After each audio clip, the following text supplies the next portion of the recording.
실물 연계 자산의 활성화, 글로벌 시장에서의 비트코인 및 이더리움, 선물 상장 지수 펀드 수익, NFT 티켓 등 블록체인이 창출한 현실의 변화가 더 가깝게 다가오고 있습니다.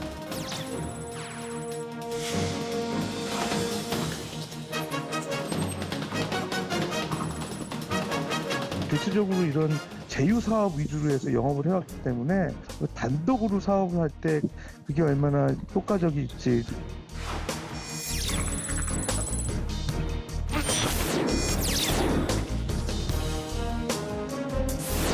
시청자 여러분 안녕하십니까. 그래픽으로 만나는 경제 토크쇼 픽, 복잡한 경제 이슈를 쉽고 명확하게 전달해 드리겠습니다. 네이버 파이낸셜과 두나무의 합병 추진에 시장이 들썩거리고 있습니다. 네이버 페이를 운영하는 핀테크 업체 네이버 파이낸셜과 가상자산 거래소 업비트 운용사 두나무의 합병은 디지털 금융 시장의 판도를 흔들 거라는 전망인데요. 합병 가능성과 남은 과제는 어떤 게 있을지, 디지털 금융 산업엔 어떤 변화가 있을지 관련한 궁금증들을 낱낱이 분석해 드리겠습니다. 경제 토크쇼 픽 시작합니다.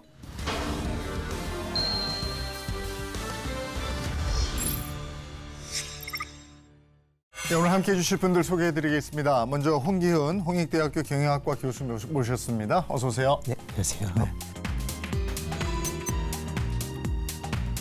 가상자산 컨설팅 업체입니다. 원더프레임의 김동환 대표 모셨습니다. 어서 네. 오십시오. 안녕하세요.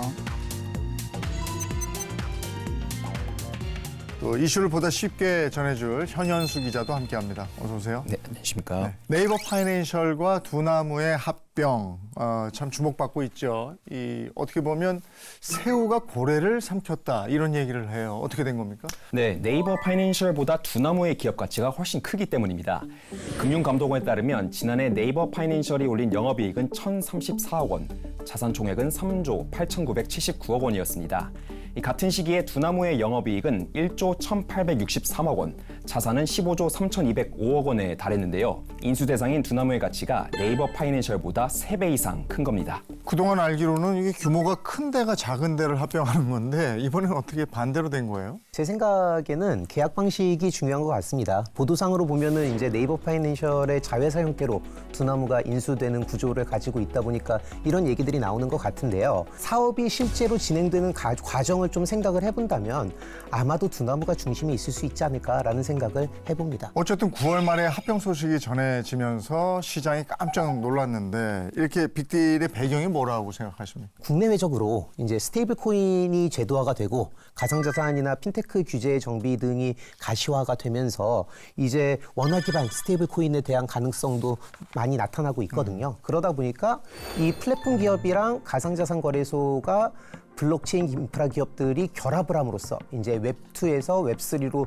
전환하거나 아니면은 플랫폼 금융이 확대된다는 큰 흐름을 다들 예상을 하고 계신 것이 아닐까라는 생각을 합니다. 그래서 네이버 파이낸셜의 경우에는요, 네이버 생태계, 뭐 쇼핑이나 컨텐츠나 페이먼트나 이런 것들이 있을 수 있겠죠. 이러한 생태계가 갖고 있는 사용자 기반과 플랫폼 역량을 가상자산 블록체인에 접목할 수 있는 기회를 가졌다고 볼 수 있고요. 원화 스테이블 코인과 같은 디지털 자산을 활용해서 여러 가지 사업으로 확대할 수 있는 발판이 마련된다는 측면도 존재를 한다고 생각합니다.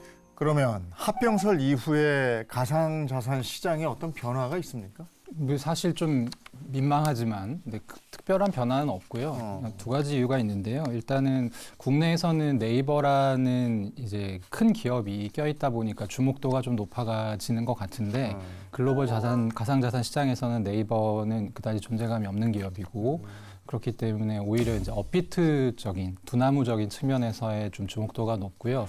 특히 최근에 이제 업비트가 취하고 있는 어떤 전략 같은 것들이 공개가 된 것들이 미국의 제일 큰 거래소 중에 하나인 코인베이스하고 좀 비슷한 측면이 있어요. 그래서 이 합병이 장기적으로 봤을 때 코인베이스 같은 전략을 취하지 않을까 이런 부분들, 그리고 또 최근에 이제 달러 스테이블 코인을 지금 미국이 한참 밀고 있으니까 이거와 관련돼서 어떤 지형의 변화가 있지 않을까 이런 부분들에 오히려 좀 더 관심이 많다 볼 수 있죠.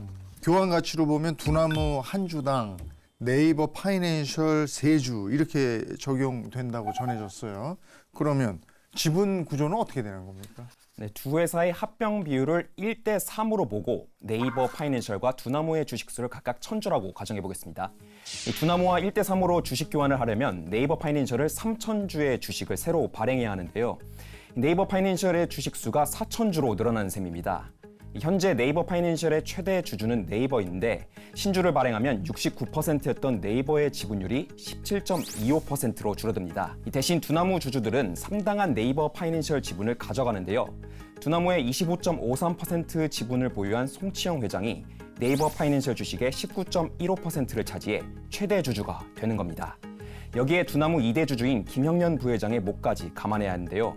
이 주식 교환으로 김 부회장은 네이버 파이낸셜 지분 9.83%를 갖게 되는데 이 송 회장과 합치면 28.98%로 네이버의 지분율을 넘어서게 됩니다.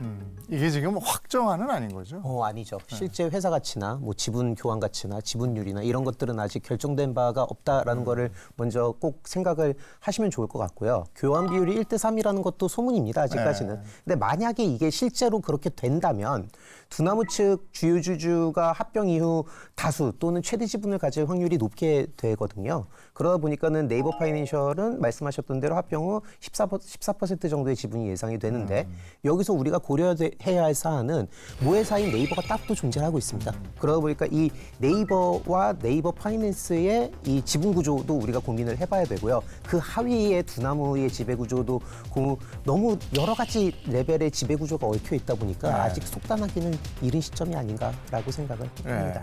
또 경영권 승계 얘기가 나오는데 이혜진 의장이 사내이사로 복귀한 것이 경영권 승계를 송 회장에게 넘기기 위한 포석이 아니냐 이런 얘기가 나오는데 이거는 어떤 얘기가 오가고 있습니까? 네, 이혜진 의장은 자녀에게 회사를 물려주지 않겠다는 입장을 여러 차례 밝혀왔는데요. 이 의장의 아들은 로렌이라는 이름으로 가수 활동을 하는 것으로 알려져 있습니다. 이 의장과 송 회장은 서울대 컴퓨터공학과 선후배 사이로 상호간 신뢰가 두터운 것으로 알려졌는데요. 이 업계는 이 의장이 사업 확장을 넘어 자연스러운 은퇴와 후계까지 고려해 결정했을 것으로 보고 있고 당장은 두 사람이 네이버 공동 경영 체제를 갖출 거라는 전망이 지배적입니다. 근데 송치영 회장의 아직까지 행보를 봤을 때 두나무 측에서 플랫폼이나 블록체인 역량을 갖고 있고 전문성을 갖추고 있는 것은 사실입니다. 그리고 핀테크나 디지털 금융 리더십을 갖기에 적합하다라고 생각할 수는 있거든요, 분명히. 그러다 보니까 이혜진 의장이 그런 역량을 갖춘 인물과의 조합을 택할 가능성은 분명히 존재를 할 수도 있을 것 같다는 것이 언론의 해석인 것 같습니다. 그럼에도 불구하고 변수가 너무 많다는 것은 꼭 말씀드리고 싶습니다. 어쨌든 이런 얘기가 나오다 보니까 송치영 회장이라는 사람이 어떤 사람인가 인물에 초점이 맞춰지는데 현현수 기자가 정리해봤습니다.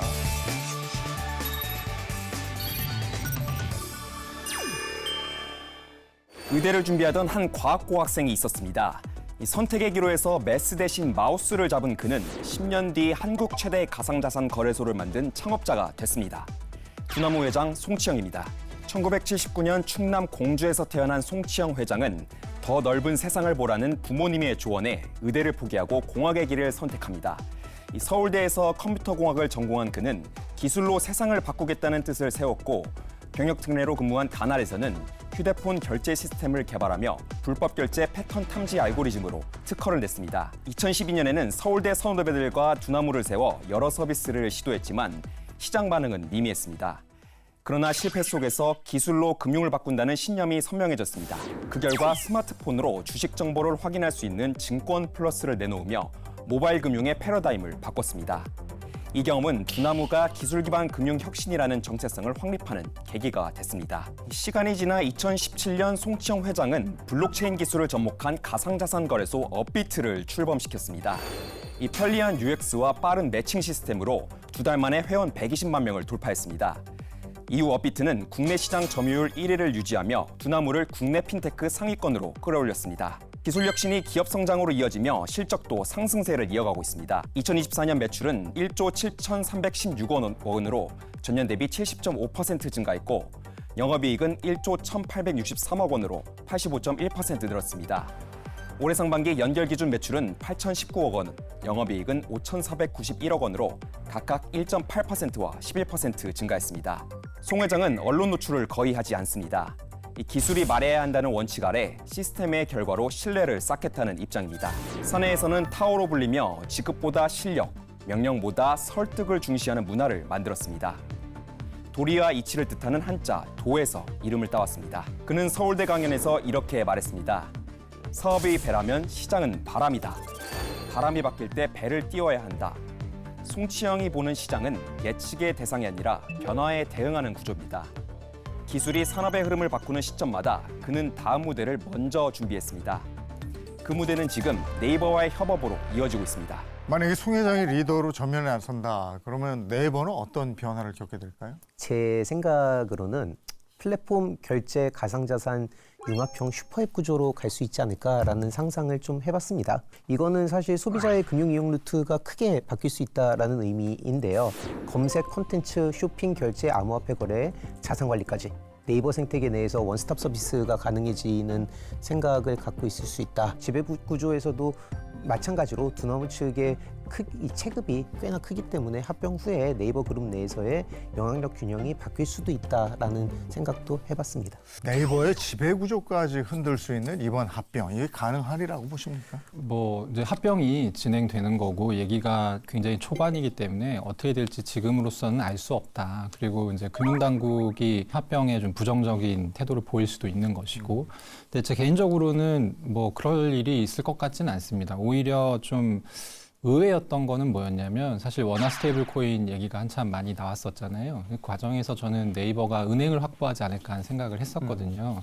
왜냐하면 미국에서도 지금 이제 스테이블 코인 발행사들이 은행 라이센스를 겸업하려고 하는 움직임이 명확하게 나오고 있기 때문에 네이버가 이번 기회에 은행을 좀 확보하지 않을까라고 생각을 했는데 오히려 그 생각보다 한 스텝 먼저 나간 거죠. 그러니까 은행 필요 없고 우리는 가상자산 플랫폼을 확보하는 게 더 중요하다라는 생각을 했던 것 같습니다. 그러면 금융산업에는 어떤 예상되는 변화가 뭐가 있을지 구체적으로 어떤 변화가 있을까요? 국내 시장은 인구 구조도 그렇고 성장 가능성이 굉장히 이제 명확하거든요. 어느 정도 이제 좀 더 폭발적인 성장은 좀 어렵다라고 봐야 될 것이고 네이버 같은 경우는 특히 최근에 이 라인이라고 하는 일본의 굉장히 유력한 플랫폼을 말하자면 좀 뺏기지 않았습니까? 거의 지금 아직 확정된 건 아닙니다만 그렇다라고 하면 라인에서 느꼈을 어떤 글로벌 진출에 대한 그런 효용성 당연히 느끼고 있을 것이고 가상자산 시장이라고 하는 어떤 통화 중립적인 시장, 이게 사실 이제 금융이든 뭐 플랫폼이든 진출하기 위해서는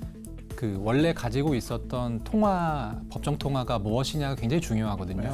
그걸 달러를 쓰냐 유로를 쓰냐가 굉장히 중요한데 원화는 사실은 여기서 좀 어드밴티지보다는 약점으로 작용을 하는 통화이기 때문에 그런 어떤 약점을 중화시킬 수 있는 가상자산이라는 플랫폼을 확보해보자라는 생각을 했을 것 같고요. 지금 많이 상상하시는 게 네이버가 발행하는 원화 스테이블 코인을 업비트를 통해서 유통하지 않겠냐 이런 그림이거든요. 근데 현행법상 불가능합니다. 가상자산 이용자 보호법에 대한 법률이 있는데 그 법의 조항에 뭐가 있냐면 거래소 혹은 거래소와 특수관계자가 발행한 코인은 거래 지원을 할 수 없게 돼 있어요. 그래서 이 부분이, 근데 저는 당연히 이 부분이 이제 개정이 될 거라고 생각하고요. 규제가 어떻게 변하는가와 굉장히 관련이 깊은 이슈고 지금 현재에서 규제를 하나도 바꾸지 않았을 때는 사실 합병은 그다지 시너지가 안 나올 수도 있습니다. 네. 수익 확대를 꾀할 수 있는 방법, 그건 뭐가 있습니까? 지금 이제 코인베이스 모델이 있어요. 그러니까 서클이라고 하는 회사가 이제 글로벌 시가총액 2위 이제 스테이블 코인인 USDC를 발행하는 회사인데 초기에 어떤 계약을 맺었냐면 코인베이스라는 거래소를 통해서 서클을 적극적으로 유통해주겠다. 대신에 이 유통에 대한 수수료를 내라. 그래서 이제 네이버가 그 발행하는 원화 스테이블 코인을 이제 두나무가 업비트를 통해서 이제 활성화를 시켜주고 수수료를 수취하는 모델 얘기가 많이 나오고 있는 것 같아요. 근데 저는 가능성이 거의 없다 보고요. 왜냐하면 코인베이스와 이 서클의 합작은 결과적으로 보면 코인베이스한테는 굉장히 좋은 일이었습니다. 근데 이제 상생적인 느낌이 아니라 서클은 오히려 손해를 굉장히 많이 봤기 때문에 이렇게 될 가능성은 없고 더군다나 지금 둘이 합병이 논의되고 있잖아요. 그래서 사실 연결회계상 이주머니에서 이주머니로 가는 거라 의미가 없습니다. 의미가 없고 오히려 제가 생각할 때는 지금 두나무가 하는 역할은 통로예요. 통로. 그리고 여기를 통해서 뭔가를 투척해야 되는데 그 투척 대상이 네이버가 만드는 광범위한 금융 콘텐츠가 될 수 있다라고 저는 생각하고 있습니다. 그러니까 가령 네이버가 지금 뭐 네이버 페이도 그렇고 여러 가지 금융 상품들을 초기적이지만 시도하고 있잖아요. 이런 부분들을 가상자산을 접목을 해서 원래 지금까지는 사실 원화를 기반으로 해서 금융 상품이 만들어졌다면 가상자산을 통해서 이 이자도 지급하고 대출도 해주고 이런 것들을 글로벌 사용자들을 대상으로 이제 투척하는 것이죠. 그런 그림이 되지 않을까 생각하고 있습니다. 저도 좀 비슷한 생각을 갖고 있는데요. 이제 좀 네이버 입장에서 좀 말씀을 하셨으니까 저는 두나무 입장에서 네. 조금 말씀을 드려보려고 합니다. 지난 한 5, 6년간 두나무는 신사업을 굉장히 적극적으로 추진을 네. 해왔었습니다. 뭐 NFT도 했었고요. 뭐 블록체인 회사도 만들어봤었고 인프라도 깔아보고 했었는데요. 이미 두나무에는 자신들의 메인 수익원 바깥에서 돈을 벌고 싶어하는 이 욕구가 굉장히 강했던 상황이었는데 밖으로 뻗어나가기가 굉장히 힘들었던 거죠. 규제의 벽에 부닥쳐 있어서요. 거기서 네이버와의 이 협업이 자신들에게 그런 길을 열어줄 수도 있을 것 같다라는 생각을 하지 않았을까라고 추측을 해봅니다. 두나무는 또 두나무에서 자체 개발한 게 있잖아요. 기와체인이라는 거 있는데 이 합병과 관련해서 이게 어떤 역할을 할까요? 사실 이게 굉장히 큰 이슈입니다. 그래서 저 혼자 한 30분 떠들어도 떠들 수 있을 정도로 굉장히 얘기할 게 많은데 이 기와체인이라고 하는 것은 그러니까 사실 왜 요즘에 코인베이스 전략을 따라가는 것 같다라는 얘기가 나오기 시작했냐면 사실 이 부분이 굉장히 컸는데요. 코인베이스가 베이스 체인이라는 걸 가지고 있습니다. 근데 이 베이스 체인이라는 게 어떤 역할을 하냐면 이 블록체인 세계에는 디파이라고 하는 영역이 있어요. 그래서 우리가 보통 이제 은행과 금융사, 증권사 해서 이제 그 중앙화된 금융을 우리가 쓰잖아요. 근데 블록체인에서는 탈중앙화된 금융이라는 이 섹터가 따로 있습니다. 그래서 여기는 은행이 없고 기업의 형태로 은행이 존재하는 게 아니라 어떤 프로토콜이나 프로그램. 그래서 사용자가 여기에 접속을 해서 금융 활동을 하는 그런 이제 활동들이 이루어져요. 근데 이루어지는데 상당히 지금 많이 발전이 돼 있고요. 베이스 체인은 이제 어떤 용도로 코인베이스가 만들었냐면 근데 물론 이제 금융 활동을 해야 되니까 기본적으로 필요한 것이 자금 세탁과 본인 확인에 대한 그런 이슈입니다. 그래서 디파이 세계로 넘어가려고 할 때 확인을 해야 되잖아요. 이 사용자가 누구인지를. 그 확인을 코인베이스라고 하는 중앙화 거래소에서 거친 후에 자유롭게 디파이 활동을 하세요라는 그런 일종의 어떤 테크트리를 만들었다라고 볼 수 있죠. 그래서 어쨌든 지금 굉장히 활발하게 사용이 되고 있고요. 최근에 또 이제 말씀을 꼭 드려야 되는 부분이 뭐냐면 많은 분들이 모르는데 SK그룹도 2022년, 23년에 가상자산 진출을 이번처럼 하려고 했다가 못했습니다. 왜냐하면 당시 글로벌리 FTX 거래소라고 하는 굉장히 큰 어떤 비리 부패 가상자산 업계에서의 사태가 터졌어요. 가장 핵심적인 부분이 뭐였냐면 거래소가 직접 발행한 거래소 토큰. 이 문제가 있지 않느냐라는 게 본격적으로 불거지기 시작했습니다. 베이스 블록체인 같은 경우에 특징이 뭐냐면 자체 토큰이 없어요. 코인베이스가 토큰을 발행하지 않았거든요. 근데 최근 일어나고 있는 변화가 뭐냐면 베이스가 이제 자체 토큰을 발행하겠다라고 말하기 시작했고 그게 이제 지난주 금요일에 JP모건이 여기에 대해서 베이스 토큰을 발행한다라고 하면 이 가치가 어마무시하다. 그래서 이제 이날 사실 코인베이스 주가가 또 한 10% 오르고 종합적으로 얘기를 해보면 지금 이제 업비트는 사실 수수료 말고는 모델이 없습니다. 근데 기와체인이 런칭이 일단 성공하고 네이버의 막대한 사용자를 이용해서 이제 성공하기가 쉽다라는 생각을 저는 하고 있고 다음 스텝이 뭐냐면 아마 자체 코인 발행으로 가게 될 가능성이 있습니다. 근데 이것도 현재 규제로는 안 돼요. 네. 근데 이제 지켜봐야 되겠지만 그래서 만약에 여기에 성공한다라고 했을 때는 상당히 엄청난 부가가치 창출 효과가 있을 것으로 생각이 되고요. 이 네이버 파이낸셜은 그 합병을 하기 위한 그 이렇게 초석을 다지고 있다고 해야 될까요? 이미 먼저 증권 플러스 비상장? 네. 두나무에 이게 비상장돼 있는 거예요? 자회사 있죠. 네. 이걸 합병했어요? 증권 플러스 비상장이라는 회사 인수는 완료가 됐다고 알고 인수죠, 있고요. 이건 네. 인수. 네. 그래서 그 두나무가 운영하던 회사고요. 그거를 네이버 파이낸셜이 인수를 네. 한 겁니다. 근데 이게 처음에는 그냥 그 뉴스만 봤을 때는 그럴 수 있다 정도로 생각을 했었는데 이게 더 큰 그림의 일부라는 생각이 들어서 약간은 오 하고 좀 본 게 있었는데요. 저도 이 인수가 사실은 두 기업 간의 케미를 좀 테스트하는 느낌이었지 않았을까라는 생각도 해보고요. 그 다음에 뭐 전체적인 통합의 흐름 속에서 자산 관리나 투자 자산 플랫폼 강화를 위한 초석이다 정도로 생각을 해볼 수 있지 않을까. 그러니까 이게 뭐 사전 포석으로 보는 게 맞는 거죠? 두 가지 정도로 해석할 수 있을 것 같은데요. 만약에 합병이 성공할 경우, 성공할 경우에는 사실 이 성장 가능성이 굉장히 높은 플랫폼인데요. 왜냐하면 최근 세계 크립토 시장에서 제일 좀 각광받는 분야 중에 하나가 RWA라는 분야가 있습니다. 이게 리얼 월드 에셋의 약자인데요. 쉽게 얘기하면 부동산이나 아니면 비상장 주식이나 뭐 상장 주식 같은 현실 세계에 있는 자산을 블록체인 위에 토큰화해서 올려서 거래를 시키게끔 하는 방식이에요. 가령 강남 부동산 살려면 10억, 15억 없으면 못 사는데 그걸 쪼개서 상승률만 좀 누릴 수 있다라고 하면 그걸 또 좋아하는 사람들이 있을 거잖아요. 그러니까 이런 식으로 거래할 수 있는 세상이 열린다는 거고 실제로 월가에서 굉장히 깊은 관심을 가지고 블랙록이라든지 이런 곳에서는 한 2년 전부터 굉장히 이쪽에 빠삭하게 좀 공부를 많이 하고 들어와 있습니다. 근데 왜 제가 이 RW 얘기를 하냐면 비상장 주식 거래 플랫폼이라는 요 성격 자체가 RWA 플랫폼이랑 굉장히 케미가 잘 맞아요. 언제든지 전환할 수 있을 정도로. 그리고 이 비상장 주식 거래 플랫폼은 사실은 굉장히 역사가 오래됐습니다. 거의 업비트 거래소만큼이나 오래됐어요.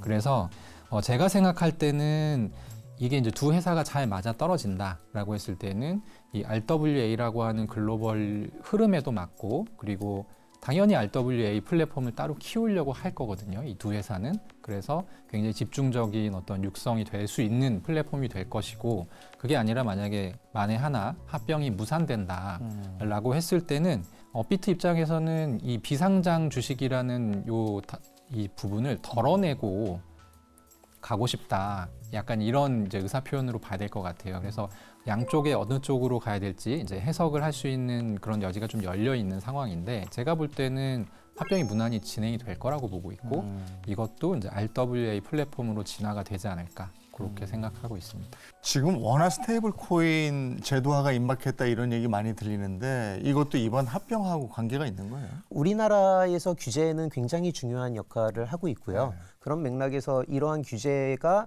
스테이블 코인에 굉장히 우호적으로 움직이는 게 이번 합병에 영향을 미쳤을 것이라고 예상은 합니다. 근데 동시에 만약에 합병이 성공적으로 성사가 된다면 이게 또 반대로 규제에도 영향을 미칠 수 있을 것 같다라는 생각도 합니다. 네이버가 그러면 이런 스테이블 코인을 중심으로 해서 글로벌 금융 플랫폼으로 도약할 수 있는 겁니까?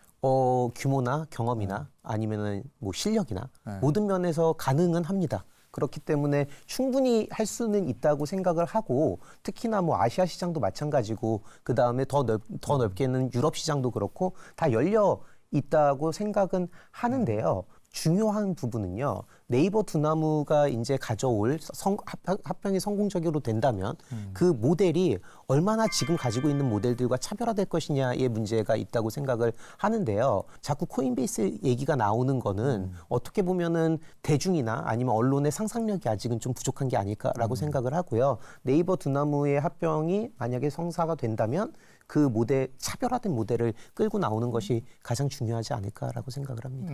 저는 네이버가 약간 한국을 닮은 기업인 것 같아요.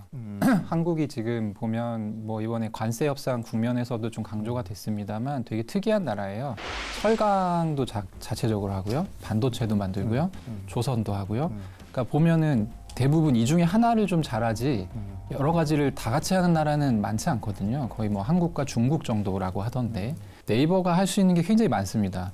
네이버 같은 경우는 뭐 2000년대 중반, 2010년대 중반부터 네이버 랩스라고 해서 이제 AI 전담하는 어떤 자회사 만들어서 AI 역량도 상당히 높은 것으로 지금 알려져 있고 커머스도 상당히 지금 수위가 올라와 있고 여기에 이제 가상자산까지 피를 섞는다라고 하면 글로벌 금융 플랫폼으로 진화하기에 저는 굉장히 좋은 조건을 가지고 있다라고 생각을 하고 저는 오히려 좀 다른 포인트를 짚고 싶은 게 그러니까 사실 이 가상자산이나 지금 블록체인 플랫폼이 엄청 강조를 많이 받고 있잖아요. 근데 기본적으로 이게 이제 함의하는 변화가 뭐냐면 지금까지는 신뢰를 만드는 비용이 굉장히 높았거든요. 근데 블록체인 기술, 가상자산 기술은 쉽게 얘기하면 이 신뢰를 만드는 비용을 낮춰주는 역할을 합니다.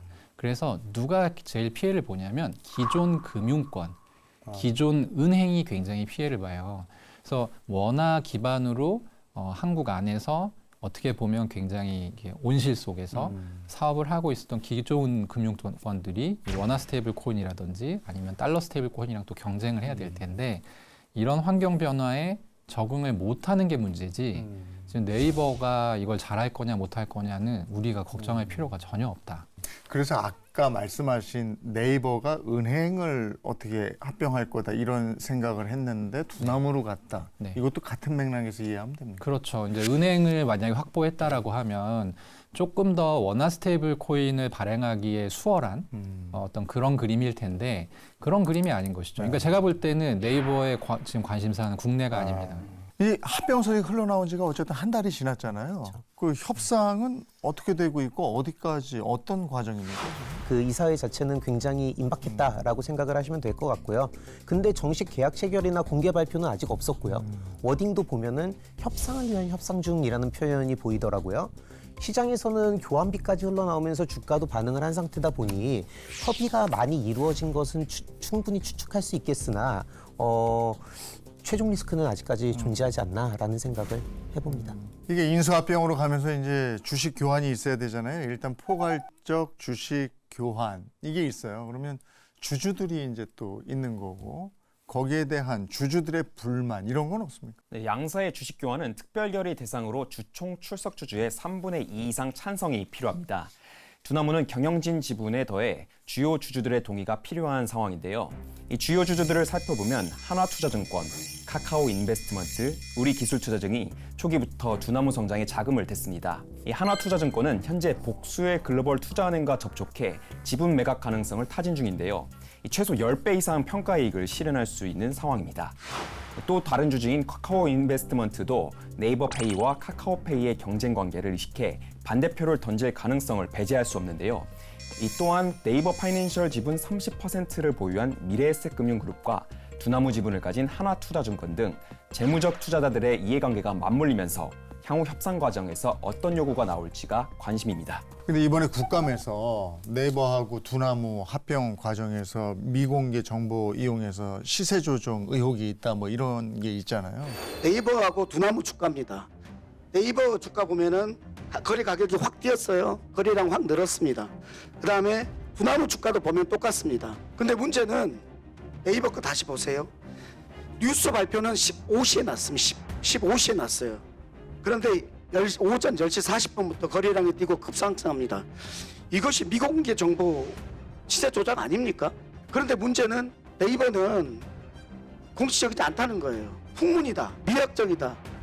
그리고 이 보도는 15시에 났는데 가격은 오전 10시 40분부터 이렇게 뛰어서 됩니까? 이렇게 큰 사항이 말씀하신 대로 이런 식으로 전개되는 거는 바람직하지 않다고 생각합니다. 이게 되게 예민한 부분인데 이런 거는 어떻게 보세요? 기자들은 자기 일 한 거예요. 네. 네. 있어서 취재를 해서 낸 거고 네. 만약에 이 의혹이 제기됐잖아요. 네. 그러면 기자가 가지고 있는 계좌 뒤지고 이 관련자들의 계좌를 검색하면 돼요. 이게 금융당국이 다 할 수 있는 영역들이고 근데 이런 의혹이 제기되긴 했지만 저는 이것도 사실은 이제 국회의원의 또 역할이죠. 이런 게 있다라는 걸 또 국민한테 알려야 되니까. 근데 이걸 가지고 합병에 미칠 영향이나 실제로 시세 조정이 있었다라고 하면 문제가 되겠습니다만 그게 없지 않은 이상은 그렇게 큰 문제는 안 될 것 같습니다. 그러면 합병 가능성 말고 합병 못할 가능성은 어떻게? 합병 못할 가능성은 금융당국에서 허락 안 해주면 못하는 거죠. 예. 그리고 이 주식 교환 비율 지금 얘기되고 있잖아요. 요게 좀 문제가 있을 것 같긴 합니다, 지금. 왜냐하면 네이버 투자자들은 굉장히 좋아하고 있고 두나무 투자자들은 굉장히 싫어하거든요. 근데 이제 어떻게 이거는 돈 문제니까 그렇죠. 예, 이렇게 합의가 되지 않을까 생각합니다. 만약에 협상이 무산될 경우에는 두 기업에 어떤 타격이 생길까요? 생각만큼 큰 타격이 있을까라는 생각은 합니다. 왜냐하면 분명히 다 자기 비즈니스를 잘하고 있는 기업들이고요. 되게 야심차게 이 큰 비즈니스를 하기 위해서 이 협상을 하고 있다라는 생각이 들다 보니 안 하더라도 두나무의 경우에도 워낙 돈을 잘 벌고 영업이익률이 높은 회사이기도 하고요. 그리고 뭐 다른 곳으로 또 분명히 확장을 할 여지가 있고요. 네이버 파이낸셜 같은 경우에도 분명히 강한 플랫폼을 기반으로 자기만의 비즈니스를 잘 구축하고 있는 회사다 보니까 뭐 지금 그대로 가겠죠. 두나무는 손해 보는 게 일도 없고요. 왜냐하면 두나무 체급이 커졌습니다. 이번 합병으로 네이버랑 비벼볼 수 있을 정도의 회사였어라는 인식이 굉장히 많아졌고 네이버는 조금 손해가 있을 것 같은데요. 왜냐하면 네이버가 지금 그러니까 가상자산이라고 하는 어떤 그 이제 통로를 개척을 해야 돼라는 부분에 대해서도 사실 이번에 새로 인식이 이제 재각인이 된 부분이 있어요. 그래서 네이버 같은 경우는 어쨌든 현존하는 국내 최고의 포털 서비스 이 기업이지만 제공 기업이 서비스 기업이지만 앞으로 뭐 할 거냐. 그리고 이제 주가 같은 경우는 올랐잖아요. 뭐 다시 다 반납될 거고요. 그리고 이제 미래 먹거리가 뭐냐라는 질문을 계속 받게 될 겁니다. 네이버 입장에서는. 그래서 합병이 제가 볼 때는 네이버 쪽에 만약에 무산되게 될 경우에는 조금 그런 부분에선 피해가 있다. 그러면 두 회사의 합병이 국가 경제적 차원에서 보면 어떨 것 같아요? 이게 둘이 이게 국가의 어떤 자산 뭐 약간 이런 인식은 저는 아닌데 어쨌든 영향을 많이 미칠 수밖에 없죠. 왜냐하면 둘이 합병됐을 때 할 수 있는 게 되게 많거든요. 그러니까 뭐 스테이블 코인 확산이라든지 아니면 어떤 금융 이 영역에서 법정 통화 위주의 금융에서 조금 더 이제 다른 질서로 나아가는 속도를 굉장히 빠르게 해줄 것은 너무 명확하기 때문에 그리고 지금 세계가 다 그쪽으로 지금 경주를 하고 있는 그런 상황이기도 하고요. 그래서 그런 어떤 인프라 확보 차원에서는 저는 상당히 도움이 될 거라고 봅니다. 이게 합병이 성사가 되든 성사되지 못했던 간에 지금 시장에 굉장히 큰 영향을 미칠 것 같은데요. 이게 이런 걸 두고 보면서 사회 제도적인 변화, 보완의 필요성 이런 건 뭐라고 보십니까? 우리가 바라보는 혁신금융에 대한 시각을 많이 바꿨다라고 생각을 합니다. 아무래도 가상자산 업계뿐만이 아니라 그 새로운 금융에 대한 우리의 기존의 시각이 많이 달랐거든요, 아직까지는. 근데 네이버라는 거대한 기업이 여기에 관심을 갖게 됨으로써 이 딜이 성사가 되건 성사가 되지 않건을 떠나서 분명히 우리가 이러한 새로운 시도를 바라보는 시각에 있어서 변화를 겪지 않았을까라고 생각을 합니다. 네. 사고 방식을 좀 넓힐 필요가 있다라는 생각이 들어요. 그러니까 네이버가 예전에 라인이라는 플랫폼을 뜬금없이 개척했을 때 많은 사람들이 굉장히 약간 국위선양 이런 느낌으로 바라봤거든요. 그러니까 한국은 그냥 한국 안에 갇혀 있는 줄 알았더니 초게 되네. 예. 근데 라인 어쨌든 지금 일본에 다시 돌려주게 생겼고 그렇다라고 하면 이 가상자산 시장이라는 거를 아직도 제가 생각할 때는 좀 부정적인 인식을 갖고 계신 분들이 많은데 이건 그냥 도구입니다. 도구고 해외 진출을 한국 기업의 해외 진출을 용이하게 만들어줄 도구라고 저는 생각하고요. 그런 관점에서 조금 발전적으로 생산적으로 생각해볼 필요가 있지 않나. 그렇게 생각합니다. 저도 오늘 얘기를 듣다 보니까 이번 이슈가 단순히 기업 간의 합병 차원을 넘어서서 우리나라 디지털 금융시장과 산업의 미래 방향을 가늠해 볼 수 있는 전환점이 될 수 있겠구나 이런 생각이 들었습니다. 오늘 경제 토크쇼 픽 여기서 인사드리죠. 고맙습니다.